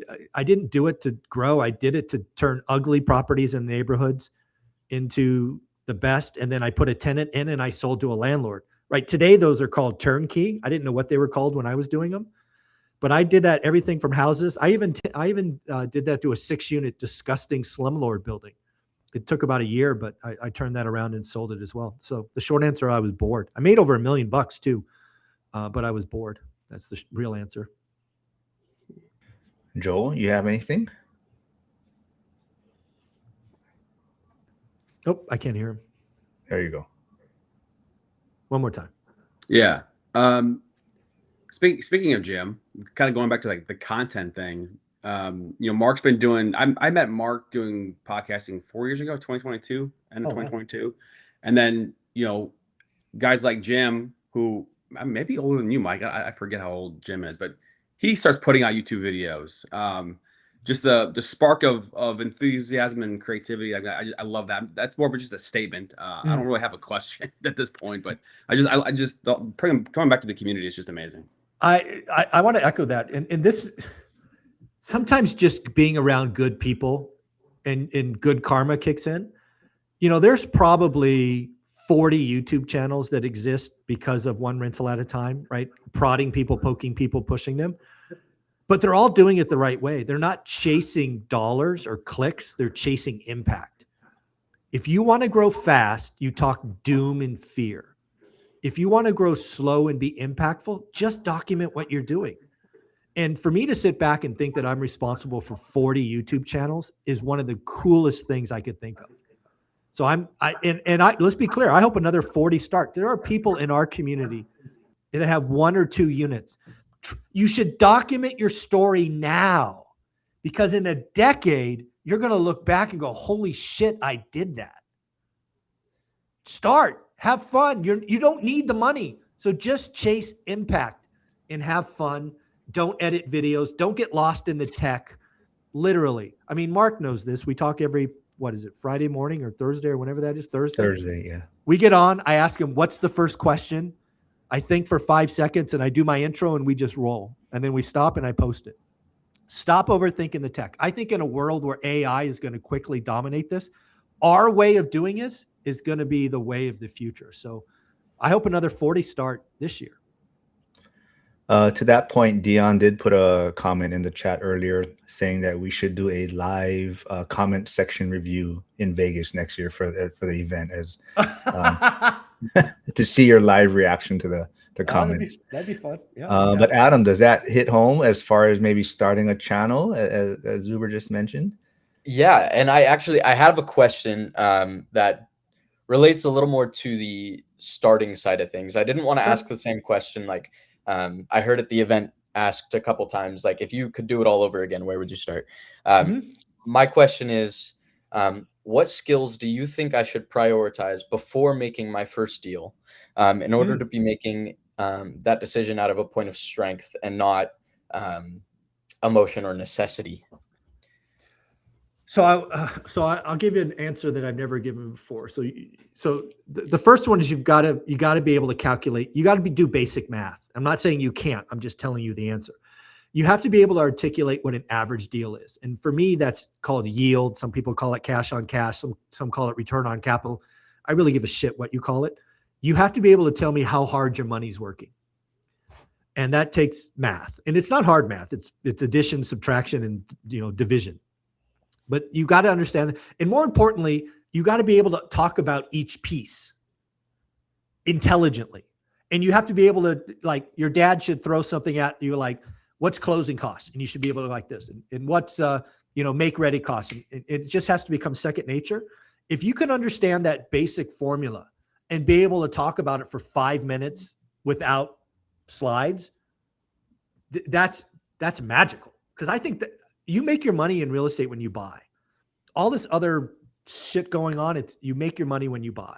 And to me, that is how hard is my money working. So that's priority number one, is understand the math. Because once you unlock the math, it doesn't matter where you go. It's the same math. So that's one. Number two, I think the most valuable skill for any human being, 15 to 55, is the ability to communicate. Now, communication comes in lots of forms. There's verbal, which we are doing now. There's written, right? There's storytelling. That's the only skill I got from college that I'm like, that made me $1 million. Was a public speaking class at a junior college I took when I was 18 years old. That one course got this. I mean, I don't know that it's obvious to you guys now, but I could have gone to an event like the ORAT session over the weekend and not said a single word to anybody and been happy. I was an introvert of introverts. And again, I would have been happy. I would have told you it was a great event because I would have just absorbed. I am not naturally an extrovert, but it was that public speaking class that unlocked $1 million future for me. So math and communication. Before Curtis goes, I just want to remind everyone, I may not get to all the questions in the chat. So if you are in the school community, Zuber will also be going live in the school community at 10 a.m. Pacific, right? I believe, yeah, 10 a.m. 33 minutes. Okay. Curtis, you got anything for Zuber? Yeah, so I think Zuber and Emily and Joel, you guys all kind of talked about, okay, well, what advice would you have for the Gen Z? I may not look it, but I am technically the Gen Z. I'm just the elder Gen Z. One thing that I think that's a struggle for us is the understanding the time. Because you said go the 4, 3, 2, 1, right? Mm-hmm. But they're like, well, okay, but what's a couple $100? Like, and I think that came up in Brian and Dion's conversation too. Of it's just so slow. How can we better understand time? Because we know time is going to happen, right? Like we're going to age, but how do we really understand the impact of it? Well, I think there's a couple of things there, right? Again, if you're 25 and I tell you it takes a decade, you're basically saying that's half my life. But if you're 50 like me and you say 10 years, that's 20%, right? So I have to acknowledge that time is not perceived the same by everyone. Because again, your life is different than mine. But, there's also truth in that the getting wealth formula hasn't changed in 100 years. It always takes a decade, unless you're a lottery winner or a sports athlete or whatever. It just always takes a decade. It's just hard for 20-year-olds to hear. But that doesn't make it not true. So the thing that we have to keep doing in this community is just continually keep reminding people. And that's why I think next year, back to one of the earlier questions about celebrating more of us on stage next year, because we have a lot of people in the suck, in the 3 years, in the 5 years, in the 7 years, right? They might see the daylight, but it's still not there. So getting them on stage just to talk about the real is something I should encourage. So yeah, it's tough for a 20-year-old to hear it takes a decade because that's half their life. The second thing, and this is the most important thing, and it happened with Brian and Dion, and it certainly happened with Ryan, Brian, and I, is you got to ask yourself what game you're playing. And I'm not here to tell you one game is better or worse. I just want you to acknowledge what game you're playing. Are you playing the entrepreneur game? Great. That's awesome. If that's what you want to do, awesome. If you want to be a W-2 employee like I was, awesome. Just know who you are. and then, act accordingly. Don't be an entrepreneur and then bitch about employee-like things, and don't be an employee and bitch about entrepreneur. Like, know who you are. And I think there's a lot of, like, the whole Brian and I's conversations just get lost in definitions. You're an entrepreneur chasing big checks because you got a lot of overhead.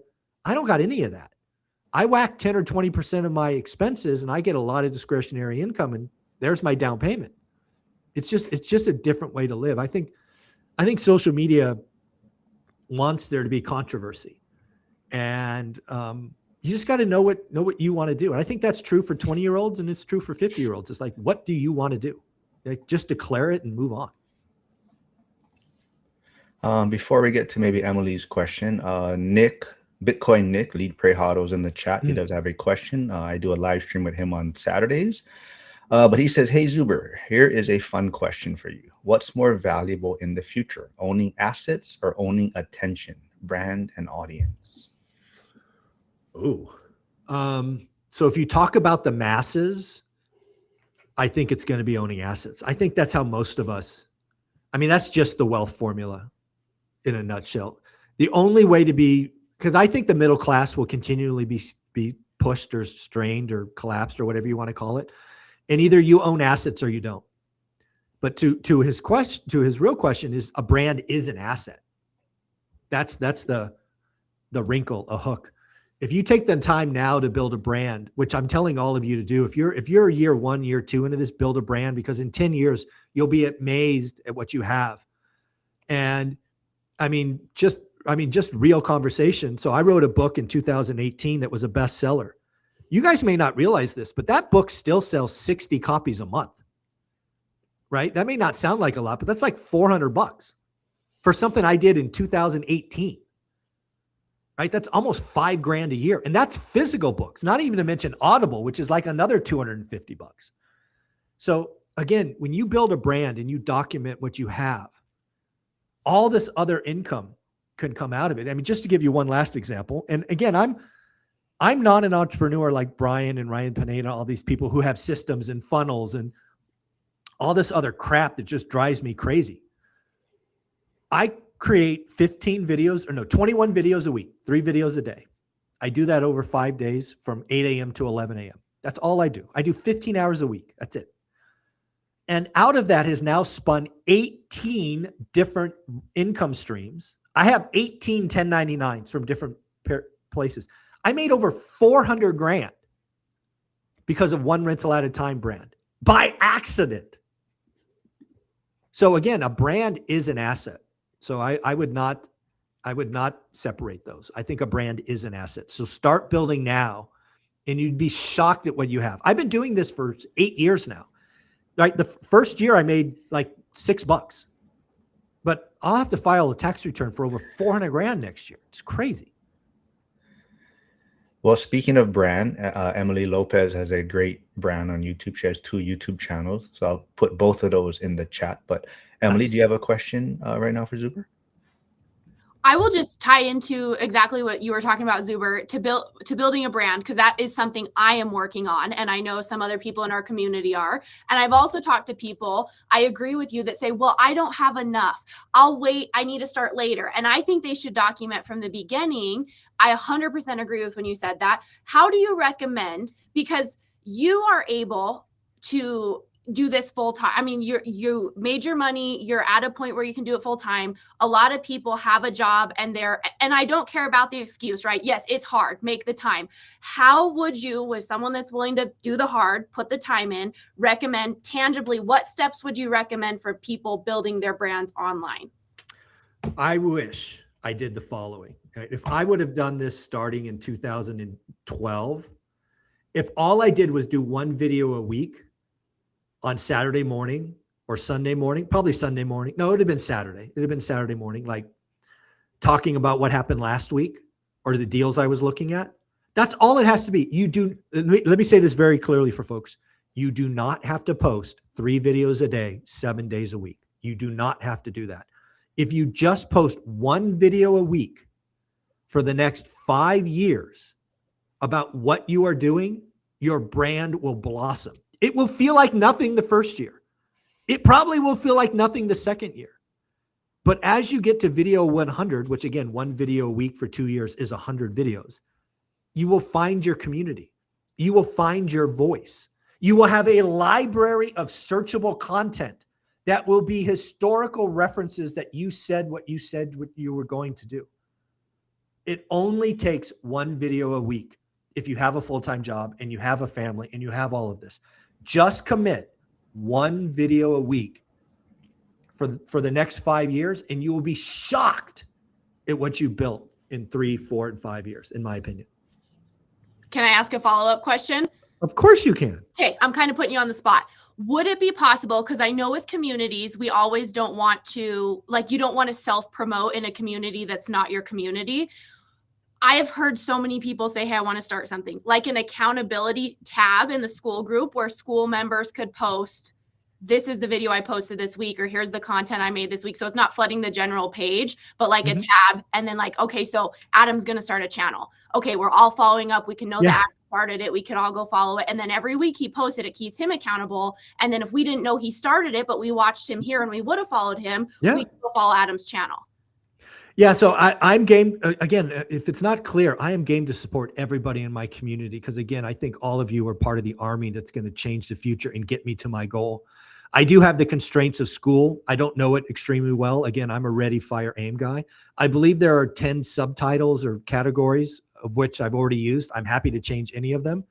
If you know school and you could tell me how to do it, I'll make it happen in a minute because it's only me. I don't have a team. I don't have VAs. I don't have any of that crap.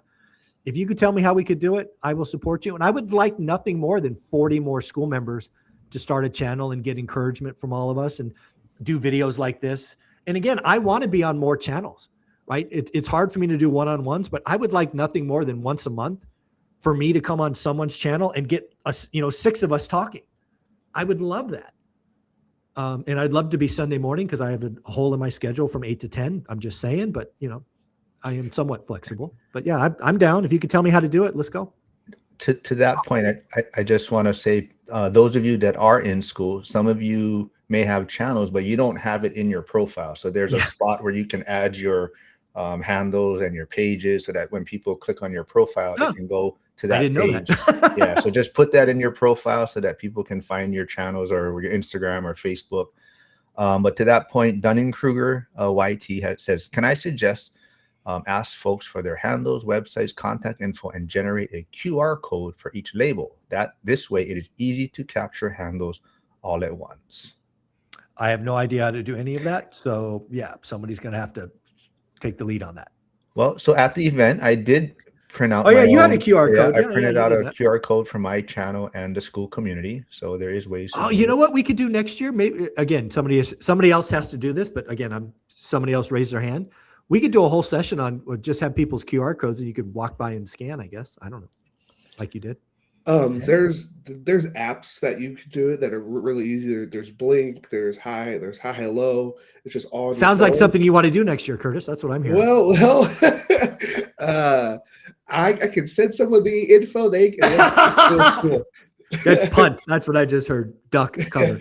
All right. Somebody in the community will raise their hand if they want to tackle that. But I'm not doing that, but somebody can for sure. All right. Before Joe maybe brings up a question, I want to jump to the super chat that was just put in. Our Escape the Rat Race Journey says, +1, Emily Zuber. I'm in line to ask about a channel. Great. Flavio also super chat. Thank you. He says, thanks for this live, Lone Wolf. Yes, so there's a story behind that. But Joe, you got any questions for Zuber? Hold on, let me take you off mute. There you go. Yeah.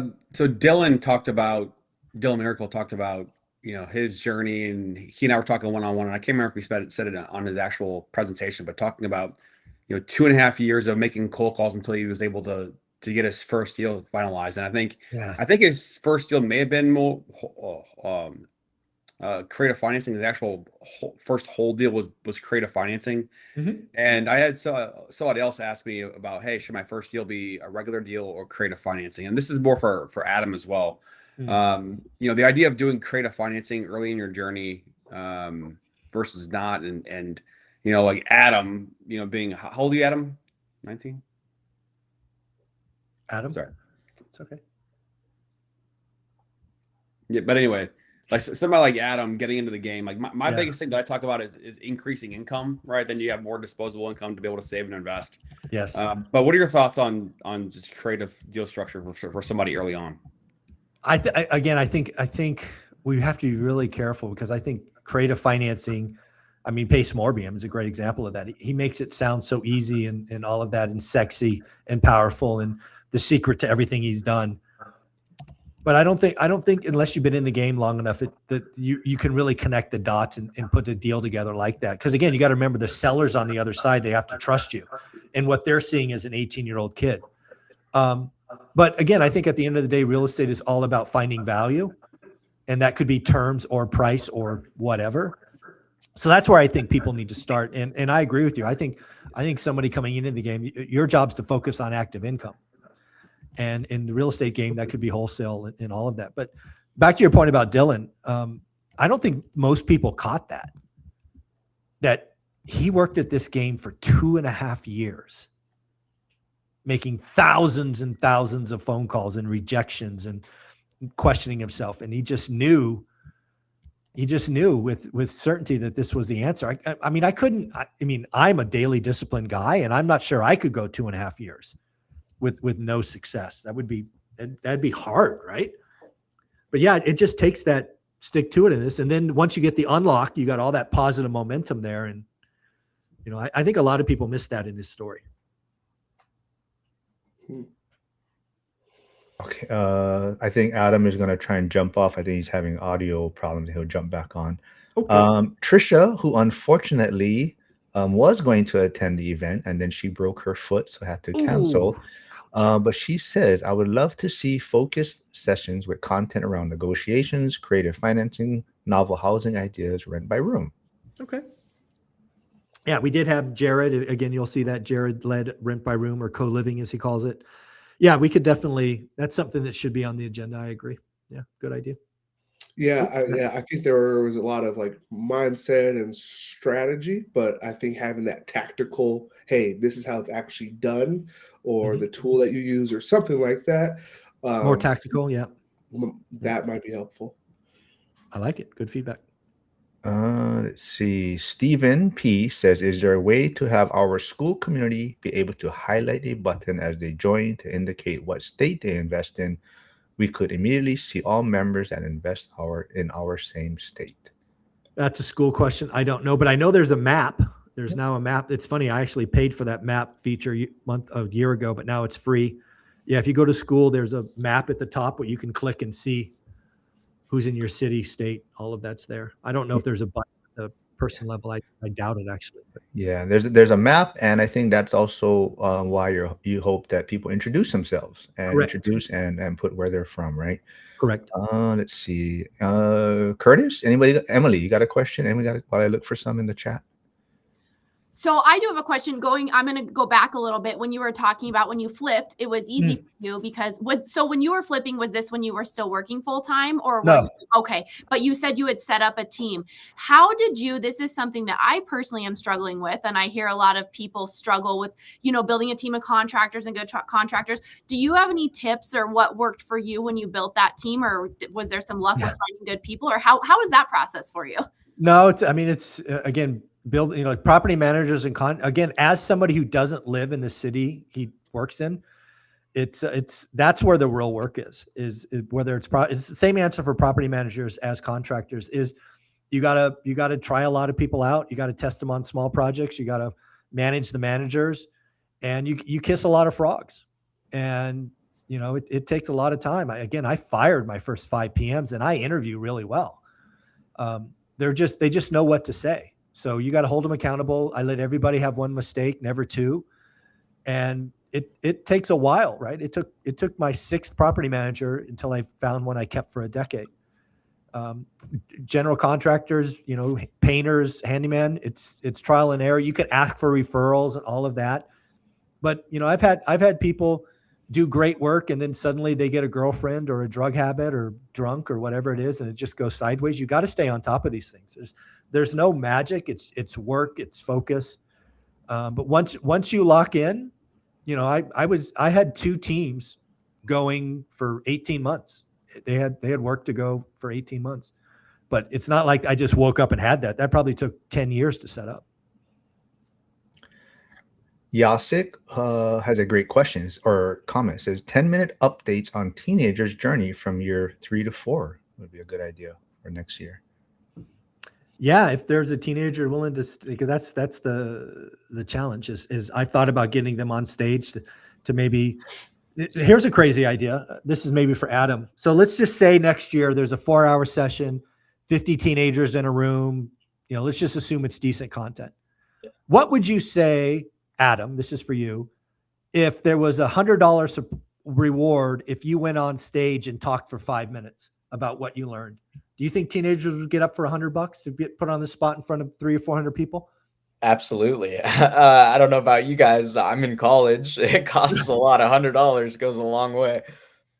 I'm down. So yes, that is my hope. My intention is to get 3 to 5 of these teenagers to talk about what they experienced over those 4 hours. And I will absolutely bribe them because that's what it worked for me at 18 years old. California Wine Guide says, question for Zuber. I love your idea of doing something difficult each year. What do you do with these goals once the year ends? So first off, it's a, so I've done these 2 completions and now I'm in my 3rd. I will always remember that 2024 is the year I ran a marathon for the rest of my life. You will be able to ask me like, when did you run your marathon? 2024, because it's just that ingrained. 2025 is when I got healthy. I took my health seriously. I went from 35% to sub 16 body fat. And, I bench more now at 53 than I did at 30, right? 250 pounds for one. I'll just never forget that. The year I got healthy was 2025 and 2026, a year about writing. But when you do it every year, you can't forget it. Right? That's the beauty of the Misogi is once it will always be the year that you did that because you thought about it all year, and it took daily execution all year. So yeah, I'll never forget those memories. And I talked about doing a marathon for 30 years, and I never did it until I was 52. Maybe Joel and Emily can also touch on this, but this is Jen's comment kind of about the daily financial news, the school accountability calls, my lives. They kind of feel like it's not like meeting people for the first time at the event. I felt like seeing family over the weekend, being so comfortable, strangers was wild. Joel or Emily, do you since you guys kind of your first time at the event, Joel, what was your thoughts like, I guess, attending for the first time? Oh, mute. Okay. Yeah, I mean, not to single out people's names and cherry pick, but meeting people like Yasik and Max, and I mean, there was a crew of us in the back of the room. They were just hanging out, and Curtis. I just know that I had so much fun. And yes, it was at a real estate event. Yes, there was a lot of people that were smarter than me, but just hanging out and joking with the people in the back.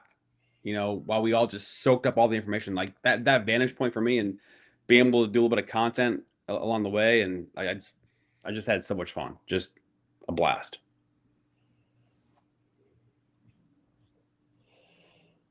Jen Tam says, regarding the comment of not going to college, don't you think employers look for that though, and their chances of landing something is higher if they have that piece of paper, even in sales? Not in sales. So I would say I would certainly give you a leg up for sure. But again, having hired salespeople for the last 20 years of my career, I will tell you look at Lumberjack. He dropped out of school in the 9th grade. Now, I'm not telling people to do that by any stretch, but there's something that burns in a sales guy who feels like they need to prove themselves and combat and compete with these other folks. The one thing I'll say about college is I've had great success with sales reps who did team sports in college, right? If you're a D1 athlete, what discipline is like and you get in a routine. But if you're just a college guy and you just partied all year and you got some kind of underwater basket weaving degree, you're probably soft, frankly. Let's see. We have about 10 more minutes. So if you, I won't probably get to all the questions. So like I said, Zuber will be going live in school for another hour. But Jim, the grumpy contractor, does say, why is there no mention of the push-ups? Will there be a competition next year? Yeah, I had no idea Dr. Jeff set me up like that. So again, we've been doing this all year, and he sent me this tests like January 1st of last year or January 2nd. I did them, and then he sent them to me again, and I just did them and gave him the numbers. I had no idea that he skipped push-ups, and then he puts up that slide. I'm like, holy shit! Why is there no push-ups there? And then he freaking sets me up to go on stage and do push-ups. I mean, that was not cool. That was not cool. But hey, yeah, if you guys want to compete next year, I'm down. That was a shock. I do see David and Morgan joining the 9 to 5 investing couple. They weren't able to attend. Yeah, they were on a cruise this year. Yes, but shoot, where did their question go? Sure. So does anybody else want to do 61 push-ups? I'll watch that. Anybody else got 61 push-ups in them? Not me. I can't even do one yet from my shoulder surgery. That's true. Yeah, it's probably not good for you. They said, "Hey Zuber, you've helped a lot of people avoid bad decisions. What advice do you wish more experienced investors would listen to?" Oh, I think more experienced investors sometimes forget blocking and tackling. I think they get cocky. I think they stop doing the work. It's always about the work. It's always, you can't stop looking at your market. You can't stop writing deals. You can't stop forgetting what an average deal is and a great deal is. I think when you get momentum going and you do those things and then the market changes on you, that's where pain happens. I mean, listen to Jason Pritchard, Adrian Hernandez, Omar, Ty. All of them got by the market changing in 2022 when the Fed said there shall be pain. That group of people I just talked about, they're in the top 10% of investors, and collectively they lost $2 million because they weren't paying attention. And I told them, I have receipts. I told all of them to change their buying habits, and they didn't. They stayed confident in what they were doing because it was working. They didn't realize the market got them, and they lost seven figures, multiple seven figures. Never forget, you can't stop looking because the market will get you. I had a question. I think it was Fred. He was the pastor. Correct. Right? Okay. Correct. So how does somebody or you taken his thing about the balance, the 4Fs, great like message. I teach health and PE, so I'm all for that message. Mm-hmm. But then you get into like Pace and all the other speakers about their growth and their fast growth and their pushing. Those don't really align very well, especially when you're trying to grow early on. So how does someone that's trying to manage that? Yeah, that's always the challenge, because again, I think I go back to my core. Most of us should just get to 4, and it's running that balanced or harmony, right? Running life. You're moving forward, but you're not sprinting, right? Sprinting's hard. You can only do it for so long, but there is just this thing in some humans that they want to go 1,000 miles an hour, and that's where stuff breaks, right? Very few of us. Pace Morby is a unicorn. He's just a freaking unicorn. He might even be a Pegasus, right? Is that even more rare than a unicorn? But whatever. You just got to know that some people have it, and it's not about emulating them. And I suffer the same thing. I told you about that conversation with Pace 3, 4, 5 years ago. It's just like, know thyself. And we got to be comfortable in our own skin. Social media is a highlight reel, and I would argue it's a fake highlight reel for most people, but we still fall for it. So the more comfortable you are in your own skin, the better life you're going to have. Stop comparing yourselves to others. Stop. I mean, the thing that I hear from people all the time, and I probably heard it at our event 50 times. Something goes like this: Michael, thank you for all you do. I only have 2 properties. And they say the word only. And I always hear that like a big, bold letters. And I want to stop and say, that's amazing. You've got 2? You are ahead of the world. Don't say only. Don't minimize yourself. Don't compare your year 3 with my year 30. That's not fair to you or me, right? Stop saying I only have 1. I only have 2. You are in the game. You are ahead of 99% of people, and you should celebrate it.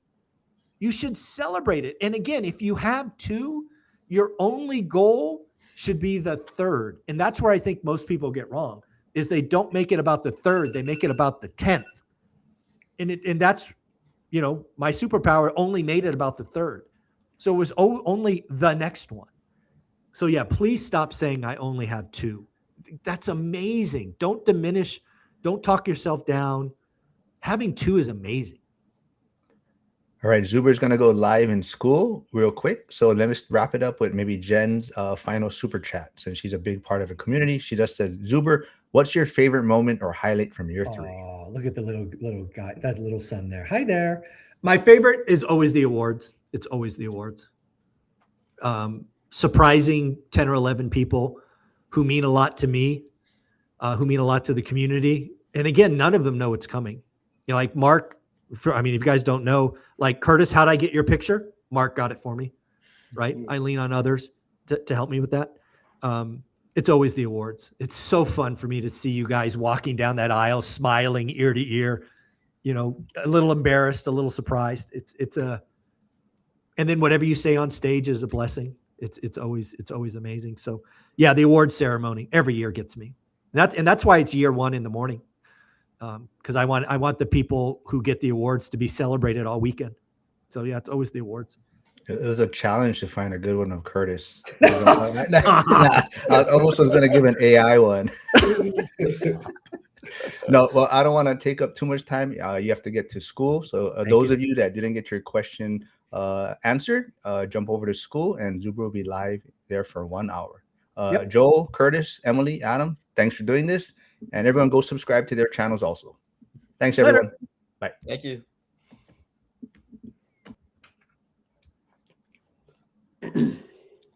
Nice.